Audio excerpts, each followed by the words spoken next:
Olá, a paz do Senhor. Perdoe-nos por qualquer erro técnico. Estamos trabalhando para disponibilizar um conteúdo de qualidade. Entre no nosso servidor do Discord, que é onde acontecem nossas reuniões. Link na descrição.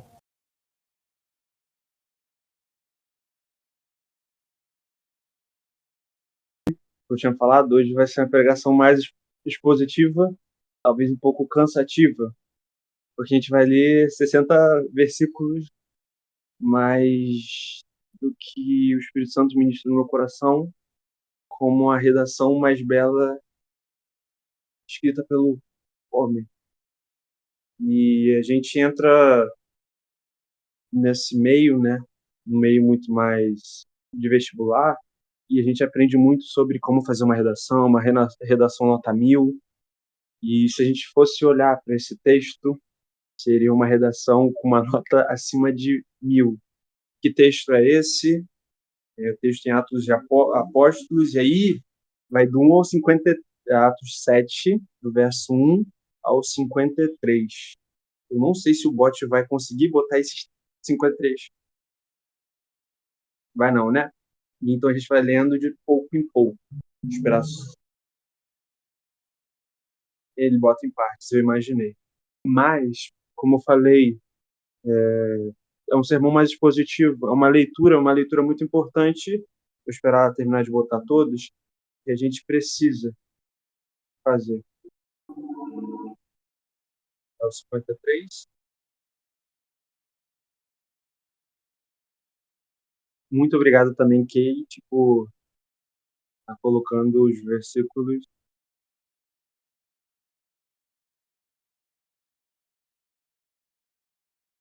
Os últimos três.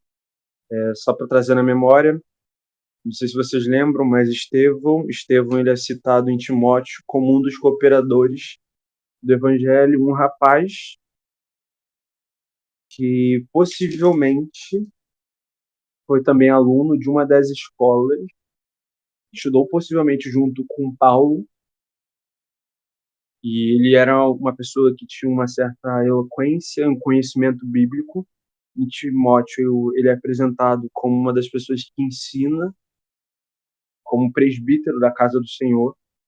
Em Atos 7, é o primeiro e último discurso de Estevão. Ele fez uma construção, não feita dele, mas ministrada pelo Espírito Santo.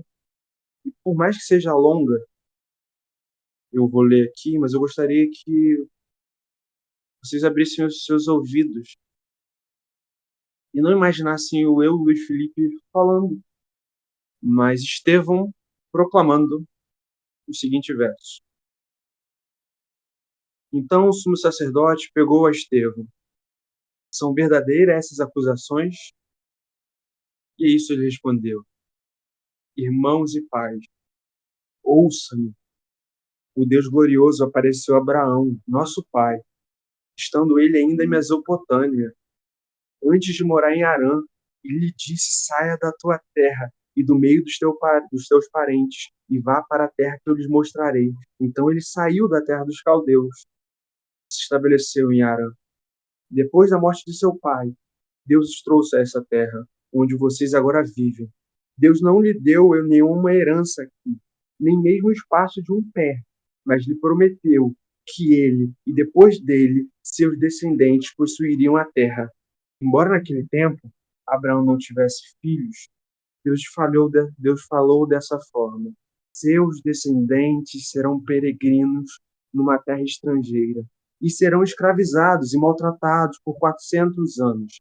Mas eu castigarei a nação a quem servirão como escravos. E depois sairão dali e me adorarão neste lugar. E deu a Abraão a aliança da circuncisão. Por isso, Abraão gerou Isaac, e Isaac circuncidou 8 dias depois do seu nascimento. Mais tarde, Isaac gerou Jacó. E a estes os 12 patriarcas. Os patriarcas, tendo inveja de José, venderam-no como escravo para o Egito. Mas Deus estava com ele e o libertou de todas as suas tribulações, dando a José favor e sabedoria diante de Faraó, rei do Egito. Este o tornou governador do Egito e de todo o seu palácio. Verso 11. Depois houve fome em todo o Egito, em Canaã. Trouxe grande sofrimento aos nossos antepassados. E nossos antepassados não encontravam alimento. Ouvindo que havia trigo no Egito, Jacó enviou os nossos antepassados em sua primeira viagem. Na segunda viagem dele, José fez reconhecer seus irmãos. E o faraó pôde conhecer a família de José. Depois disso, José mandou buscar seu pai Jacó, toda a sua família, que eram 75 pessoas. Então Jacó desceu ao Egito, onde faleceram ele e os nossos antepassados. Seus corpos foram levados de volta a Siquém e colocados num túmulo que Abraão havia comprado ali, dos filhos de Amor, por certa quantia. Ao se aproximar o tempo em que Deus cumprira sua promessa a Abraão, aumentou muito o número de povo, aumentou muito o número do nosso povo no Egito. Então outro rei, que nada sabia a respeito de José, passou a governar o Egito. Ele agiu traiçoeiramente para com o nosso povo e oprimiu os nossos antepassados, obrigando a abandonar os seus recém-nascidos, para que não sobrevivessem. Naquele tempo nasceu Moisés, que era um menino extraordinário. 3 meses ele foi criado na casa de seu pai. Verso 21. Quando foi abandonado, a filha de Faraó o tomou e criou como seu próprio filho. Moisés foi educado em toda a sabedoria dos egípcios e veio a ser poderoso em palavras e obras. Ao contemplar 40 anos, Moisés decidiu visitar irmãos israelitas.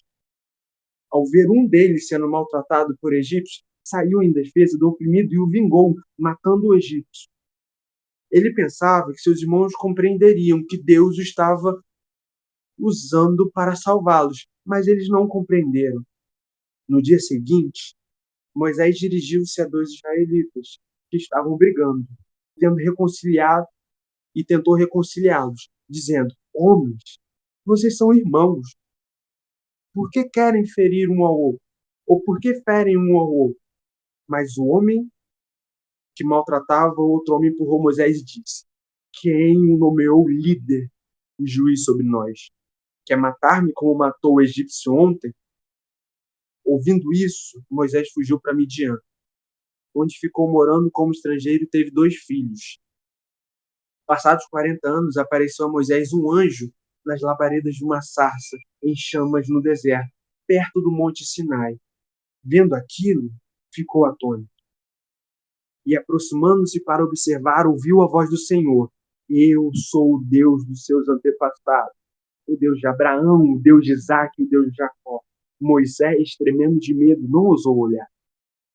Então o Senhor lhe disse: Tire as sandálias dos pés, porque o lugar em que você está é terra santa. De fato, tenho visto a opressão sobre o meu povo no Egito.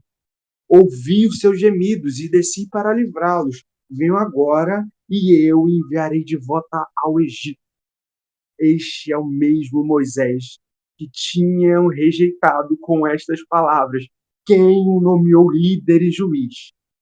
Ele foi enviado pelo próprio povo para ser líder. Ele foi enviado pelo próprio Deus para ser líder e libertador deles, por meio do anjo que lhe tinha aparecido na sarça. Ele os tirou de lá, fazendo maravilhas e sinais no Egito, no Mar Vermelho, no deserto durante 40 anos. Este é aquele Moisés que disse aos israelitas: Deus lhe levantará dentre seus irmãos um profeta como eu. Ele estava na congregação no deserto, com um anjo que falava no Monte Sinai, e com os nossos antepassados, e recebeu palavras vivas para transmiti-las a nós. Mas nossos antepassados se recusaram a obedecer. Ao contrário, rejeitaram-no e em seu coração voltaram-se para o Egito. Disseram: Arão, faça para nós deuses que nos conduzam, pois a esse Moisés que nos tirou do Egito, não sabemos o que lhe aconteceu. Verso 41. Naquela ocasião fizeram um ídolo de forma de bezerro, trouxeram-lhe sacrifícios e fizeram uma celebração em honra aos que suas mãos tinham feito. Mas Deus afastou-se deles me entregou a adoração dos astros, conforme foi escrito no livro dos profetas. Foi a mim que vocês apresentaram sacrifícios e ofertas durante os 40 anos no deserto, ó nação de Israel. Ao invés disso, levantaram o santuário de Moleque e a estrela do seu deus Renfar, ídolos que vocês fizeram para adorar. Portanto, eu vos enviarei para o exílio, para além da Babilônia. No deserto, os nossos antepassados tinham o tabernáculo da aliança, que fora feito segundo a ordem de Deus a Moisés, de acordo com o modelo que ele tinha visto. Tendo recebido o tabernáculo, nossos antepassados o levaram, sob a liderança de Josué, quando tomaram a terra das nações que Deus expulsou diante deles. Esse tabernáculo permaneceu nessa terra até a época de Davi, que encontrou graça diante de Deus e pediu que ele lhe permitisse providenciar uma habitação para Deus de Jacó. Mas foi Salomão quem lhe construíra a casa. Todavia, o Altíssimo não habita em casa feitas por homens, como diz o profeta. O céu é o meu trono e a terra a estrada dos meus pés. Que espécie de casa vocês me edificarão, diz o Senhor? Ou onde seria um lugar de descanso? Não foram as minhas mãos que fizeram todas essas coisas? Verso 51. Povo rebelde, obstinado de coração e de ouvidos. Vocês são iguais aos seus antepassados. Sempre resistem ao Espírito Santo.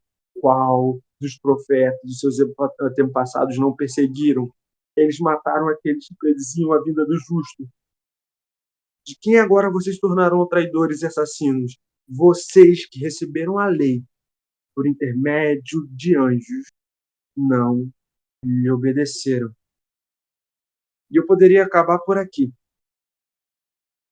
Porque, para mim, o texto de Estevão suscita toda a Bíblia, ou boa parte do Antigo Testamento, apontando para Cristo Jesus. Ele faz um resumo perfeito. Como eu falei lá no início, se tivéssemos que fazer uma redação nota 1000, essa redação seria de Estevão. Ele elencou com perfeição, não movido por ele, porque ele deixa bem claro no final que foi movido pelo Espírito Santo. Estevão, ele constrói essa história. E nessas três últimas falas, ele fala um pouco mais de um povo rebelde, obstinado. E fala: vocês que receberam a lei de intermédio de anjos, mas não lhe obedeceram. E no início de quando ele começa o texto, ele fala para quem ele está falando. O sumo sacerdote perguntou a Estevão. Estevão estava na frente do templo. Então, todo mundo que estava lá já conhecia essa história. Porque o que aconteceu naquele momento ali que foi capaz de suceder o que a gente vai ler do 53 ao 60. Na verdade, o 54, né, que a gente já leu o 60. Se já puder botar, Kate, que eu vou comentar antes de falar. Mas do 53 até o 53 tem essa construção que todo mundo ali já tinha. O nosso querido amigo Estevão, ele estava falando para os judeus. Todo mundo aqui compreende quem eram os judeus, né? Era o povo predito a Deus, a Abraão.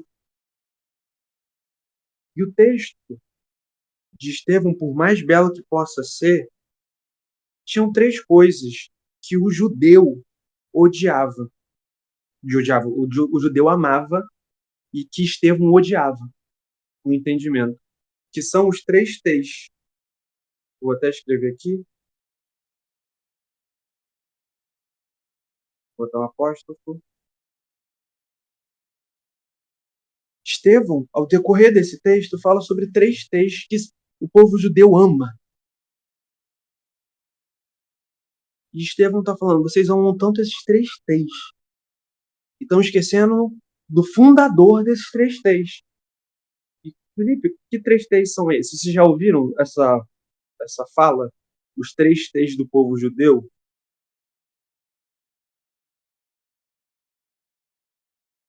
O primeiro T, terra, o segundo T, templo, e o terceiro T, Torá. Terra. Ele começa. Abraão, ele não estava nem nessa terra quando ele ouviu a voz de Deus. Vocês estão querendo mesmo brigar por terra?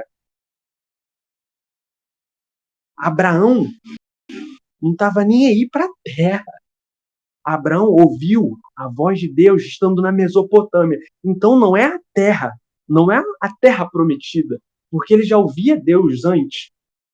Então isso já vai deixando em cólera, vai deixando irritado, porque ele está falando, ó, vocês estão falando muito dessa terra, estão falando muito desse lugar, vocês não estão entendendo que Abraão está falando de um povo que é peregrino nessa terra e que anseia por algo que é maior, por uma pátria que não é daqui, não é uma terra aqui, não é uma terra terrena, é uma terra celestial, uma pátria celestial. Vocês não estão entendendo, vocês não estão ouvindo o que vocês estão falando.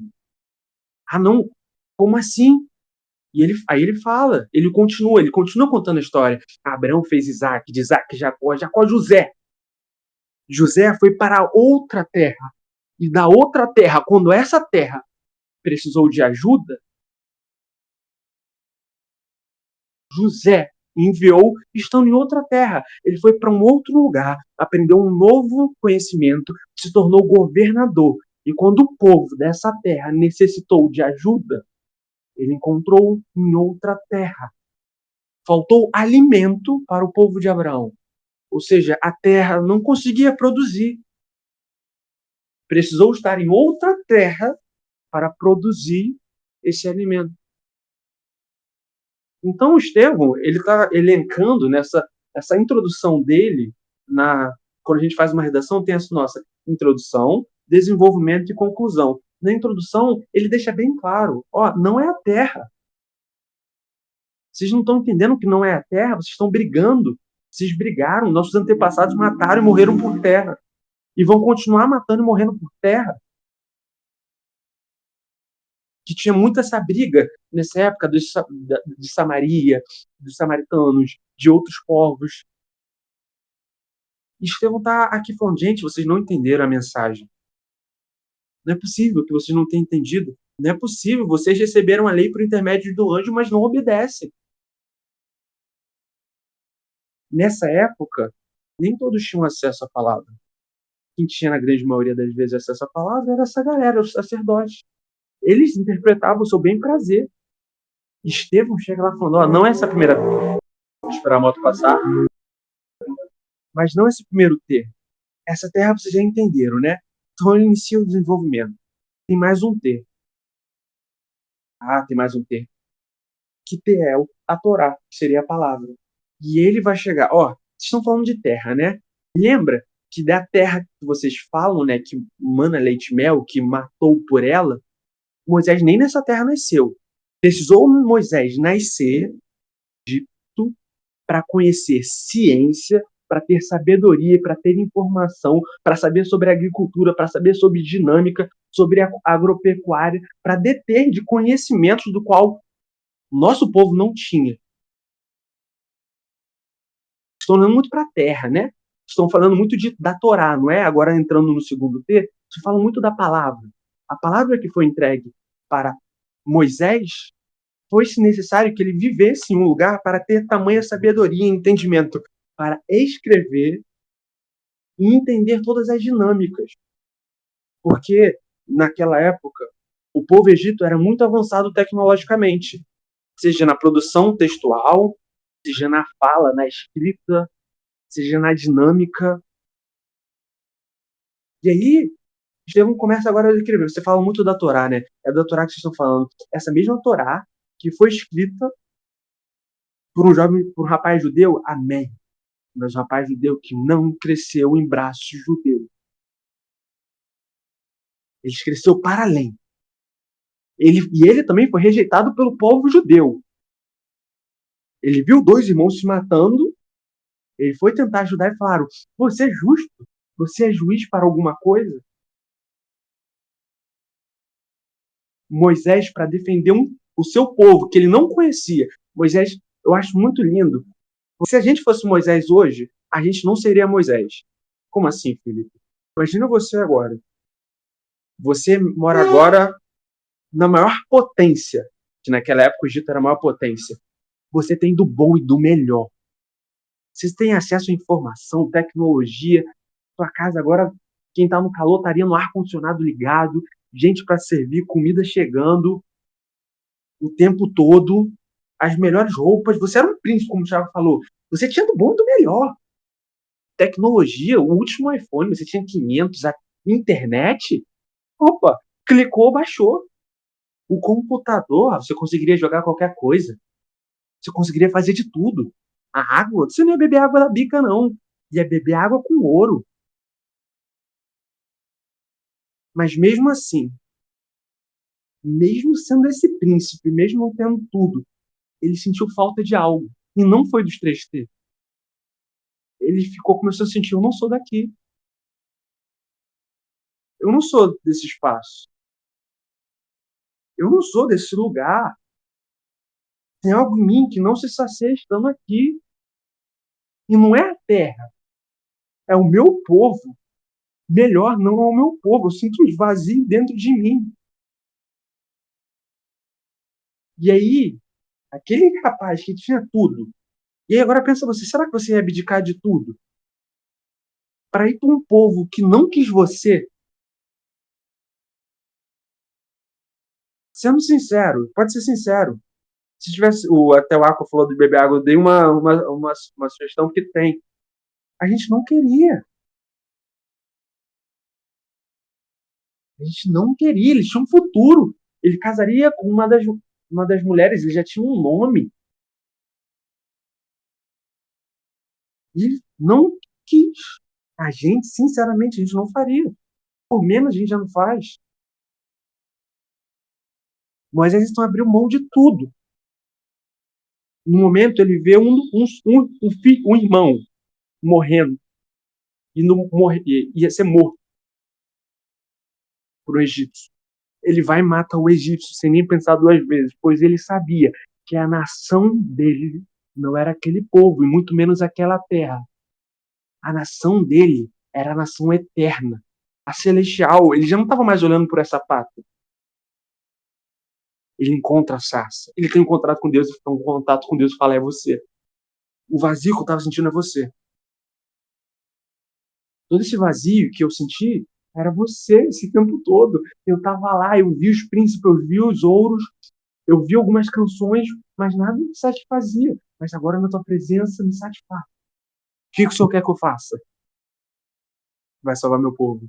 Mas eles me rejeitaram, não, mas vai salvar meu povo. Mas eu não sou bom, mas vai salvar meu povo. Moisés vai lá.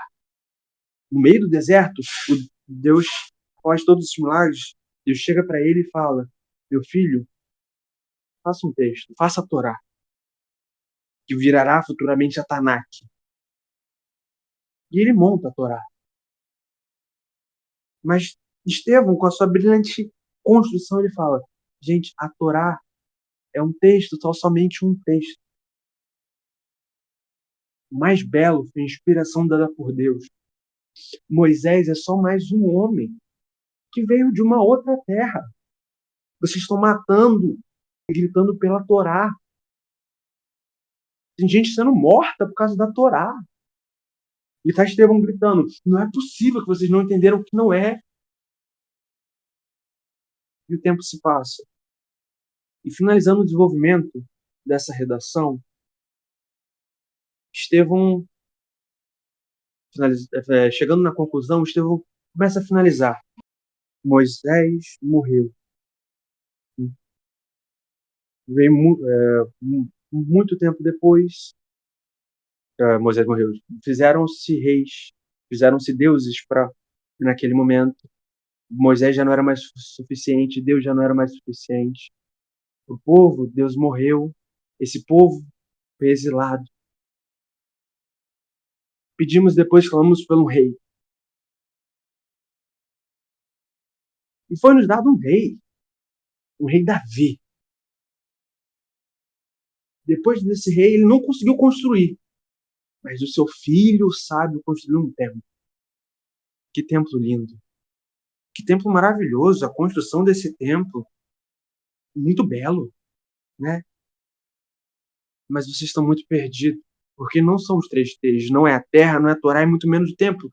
Porque ele finaliza escrevendo: eu não habito em templo feito por mãos humanas.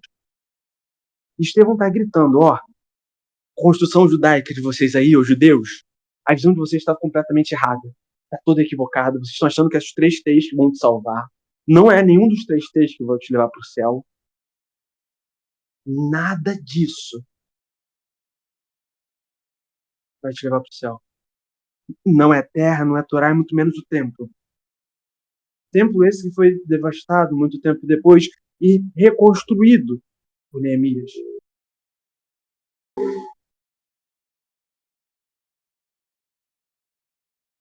E toda nessa construção, Estevão não falou nada de novo. Todo mundo já lia muito. Isso era o basal daquela época para quem estava naquela grade. Que Estevão também, como eu falei no início, ele era uma pessoa estudada. Possivelmente estudou junto com Paulo.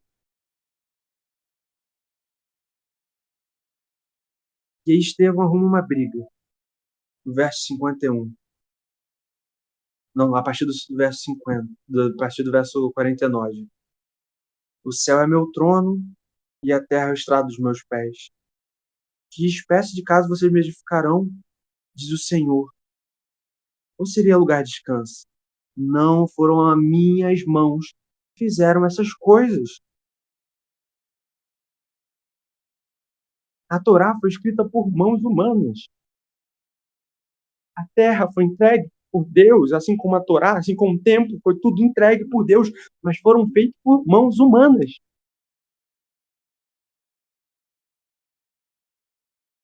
Povo rebelde, obstinado de coração de ouvido, vocês são iguais aos seus antepassados. Sempre resistam ao Espírito Santo. Vocês que receberam da lei por intermédio dos anjos, mas não lhe obedeceram. E aí, Estevão está finalizando a sua redação. E aí eu peço para alguém botar do 54 ao 60, Atos 7, 54 ao 60.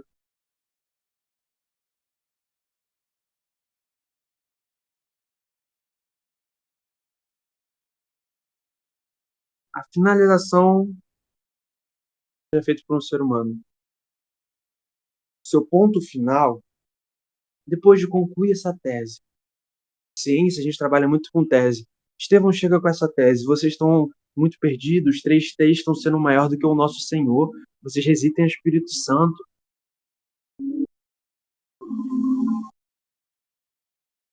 O texto dele foi tão lindo que não tinha uma outra opção de ponto final a não ser a sua morte. A sua redação foi tão bem construída que o ponto final para ela precisava ser o seu próprio sangue, precisava ser o seu próprio corpo. Porque o que foi construído, talvez nenhum outro ser humano, tirando o próprio Cristo Jesus, seria capaz de fazer. Estevão, nosso primeiro mártir, a primeira pessoa que enfrentou. E ele não brigou, ele não falou raça de víboras como João Batista. Ele usou o texto. Verso 54. Ouvindo isso, ficaram furiosos e rangeram os dentes contra ele. Mas Estevão, cheio do Espírito Santo, levantou os olhos para o céu e viu a glória de Deus. E Jesus em pé, à direita de Deus, e disse: Vejo os céus abertos e o Filho do Homem em pé, à direita de Deus. Mas eles taparam o ouvido e, dando fortes gritos, lançaram-se todos juntos contra ele. Arrastaram-no para fora da cidade e começaram a apedrejá-lo. As testemunhas deixaram seus mantos aos pés de um jovem chamado Saulo. Enquanto apedrejavam Estevão, ele chorava: Senhor, Jesus, receba o meu espírito. Então caiu de joelhos e bradou: Senhor, não nos considerem culpados desse pecado. Ponto final do texto da redação de Estevão acaba aqui. Essa sendo essa última frase: Senhor, não nos considerem culpados deste pecado. Após construir toda essa tese, ele finaliza com a sua morte. Paulo vê tudo isso. sei se você já conhece um livro da Bíblia chamado Hebreus. A gente não sabe o autor de Hebreus, mas uma coisa a academia sabe é que possivelmente o autor de Hebreus foi alguém que viu essa cena. Pode ser São Paulo, pode ter sido qualquer outro, mas acredita, tem grandes chances do autor de Hebreus ter vivenciado tudo isso. A tese, os três T's, a morte, o ponto final. Por que você fala isso, Felipe? Porque em Hebreus 11, eu não vou ficar lendo agora, mas deixo para vocês que é um texto incrível, que a gente chama de heróis da fé. É porque é grande também, mas deixo para vocês, como dever de casa. Hebreus 11, o autor cita novamente tudo o que Estevão falou. Em especial, ele fala acerca de uma nova pátria, semelhante ao que Estevão falou. E vocês sabem o que significa Hebreus?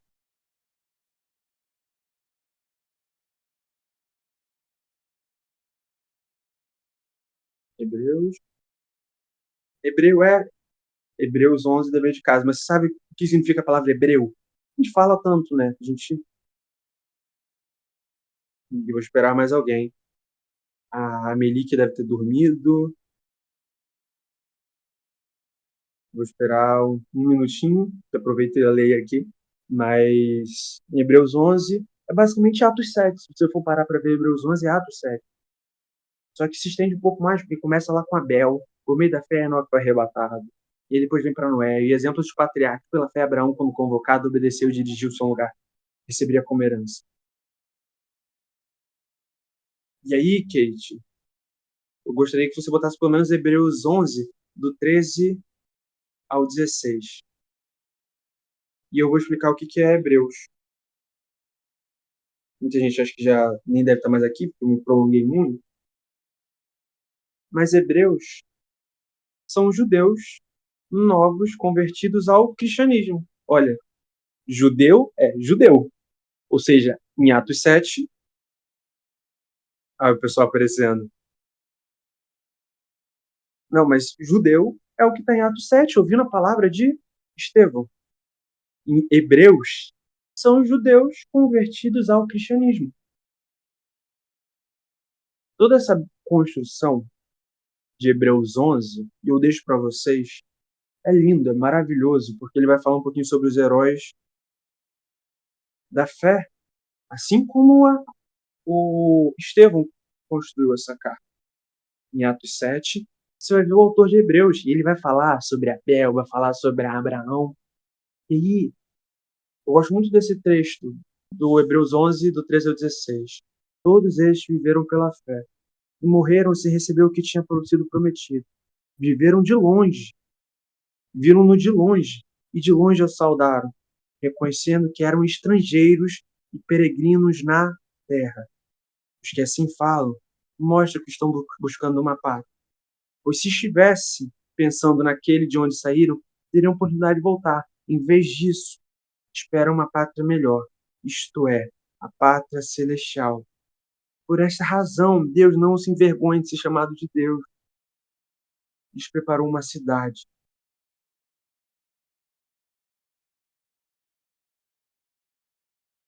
O autor de Hebreus foi impactado por que foi feito em Atos 7. Outras pessoas também foram. E os dois falam com o mesmo grupo de pessoas que são judeus. Diferente é que em Atos 7 são apenas judeus, e em Hebreus são judeus novos convertidos ao cristianismo, que possuíam a mesma dificuldade de entendimento. Que ainda tinham aquela mentalidade dos três T's.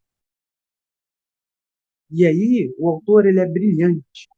Ele fala que todos estes viram pela fé, viveram pela fé. Morreram sem receber o que tinha sido prometido. O maior exemplo, como a gente chama de pai da fé, né, morreu sem ver nenhuma das promessas se cumprindo. E mesmo assim ele é o pai da fé. E a gente utiliza ele para salientar as nossas necessidades. Abraão morreu sem ver a sua descendência, como a areia da praia, Abraão morreu sem chegar na terra prometida, e mesmo assim, ele viveu na fé. Então, toda essa construção desse texto aponta para uma promessa que Estevão entendeu. Uma promessa que está acima de todas as promessas, porque ele leu o Antigo Testamento, ele leu muito e meditou muito na palavra, ele entendeu que a promessa dele está muito mais a ver com Hebreus 10:37, a certeza daquele que vem virá e não tardará. Ele sabia que o povo estava matando os profetas, mas sabia que o mesmo Deus que se falou pela sarça, tirou o povo do Egito, trouxe um rapaz que escreveria por ele uma palavra, era capaz de trazer um novo, de enviar, e enviou um homem chamado Jesus Cristo. E muita gente matava, a gente estava vendo pessoas morrendo pelo Evangelho. Estevão é o primeiro. A partir do momento que Estevão morre, vai uma galera junto. Estevão abre a porta. E abriu a porta escrevendo uma única redação. E aí, a minha pergunta que eu gostaria de fazer para vocês, e eu peço agora com sinceridade, e esqueço tudo que vocês estão falando agora, pensando. Estevão, uma primeira pergunta. Estevão escreveu algo a mais, a não ser a palavra pura? Ele não teceu comentários e construções incríveis. Ele apenas fez um resumo, certo? Ele apenas fez um resumo da palavra. E por ela morreu. Ele morreu. Se estão a fim de pregar o verdadeiro evangelho sem acrescentar nada, sem fazer uma exegese, apenas uma exegese simples do texto, somente o texto, sem acrescentar, sem trazer nenhum comentário. Estão a fim de fazer isso? Porque se vocês tiverem, eu fico muito feliz. Mas a gente já tem um exemplo de Estevão. Vocês estão a fim de fazer realmente isso?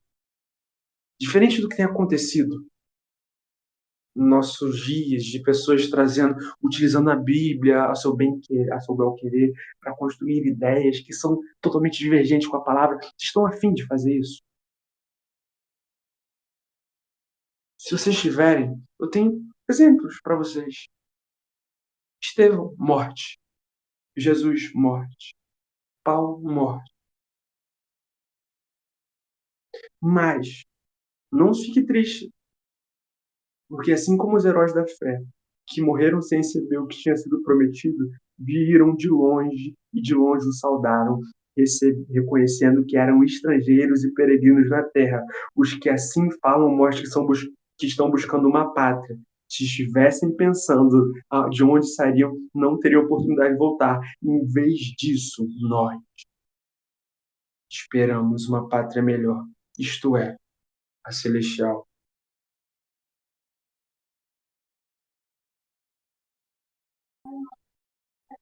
Então eu peço e fico feliz.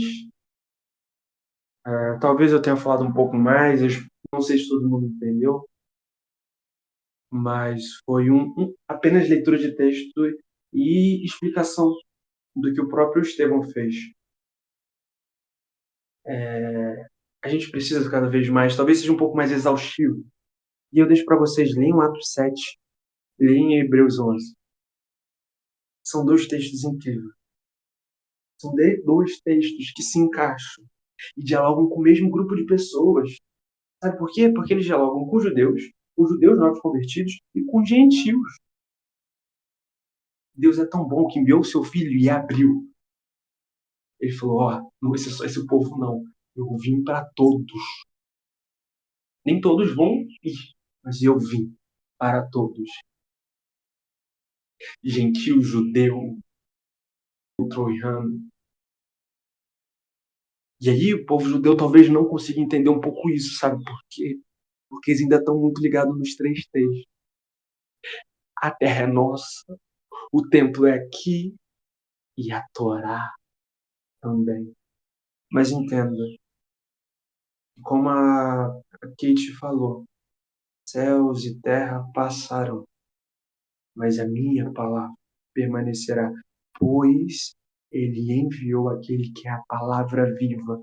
A palavra caminhou em nosso meio. A palavra possui um nome. A palavra foi nos preparar lugar. Enquanto não volta, deixou o Espírito.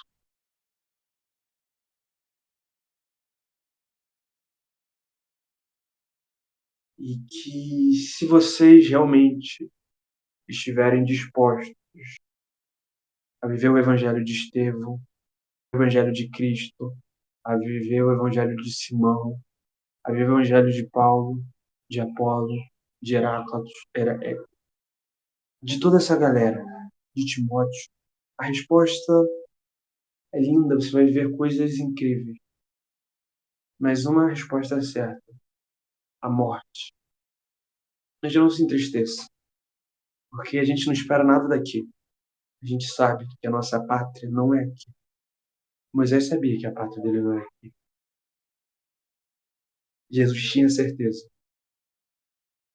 Mas mesmo assim ele veio e morreu em nosso lugar, nos dando livre acesso ao Pai. Para que todos pudessem estar juntos no grande dia. E aí, eu faço uma pergunta: vocês assumem essa responsabilidade de pregar sem acrescentar? De pregar o texto bíblico tão somente como ele como base, que ele não precisa de mais nada? Vocês viram que o próprio texto foi capaz de fazer? Um filho levar a morte e pessoas rangerem de dentes de raiva. Mas, ao mesmo tempo que pessoas rangeram dentes de raiva, teve alguns que viram tudo isso acontecendo. Teve um especial que viu tudo isso e falou: não posso ficar com isso. Preciso escrever um texto. Talvez não lembrem o meu nome. Talvez não saibam. Talvez achem que Paulo escreveu esse texto. Mas o que eu vi foi tão especial que eu não posso deixar. Eu vi Cristo nessa manhã. Eu vi Cristo nessa tarde. Que possamos andar nessas ruas e as pessoas vejam Cristo em nós. Amém? Acho que por aí. Já falei demais. É um texto bem extenso, mas, novamente, posso parecer prolixo, mas leiam Atos 7, Hebreu 11:11. O Wesley até mandou, conversa muito com Mateus 6:19. Não ajunteis tesouro na terra, onde a traça e ferrugem tudo consome, e onde ladrões minam e roubam. Mas ajunteis tesouros no céu, onde nem calma, onde nem a traça nem a ferrugem consome, onde os ladrões não minam nem roubam. Que onde estiver o vosso tesouro, aí estará também o vosso coração. Tem um texto, um livro muito bom, que eu sempre esqueço qual é o nome do autor. Deixa eu tentar lembrar o nome do autor. Mas é Você é Aquilo que Ama. É um livro muito bom. É do James Smith. Você é aquilo que ama, mas pode ser que você não ame aquilo que acha que ama. Medita nessa frase junto com esse texto. Pergunta o que você tem amado. Estevão, a última coisa que fez foi amar a própria vida.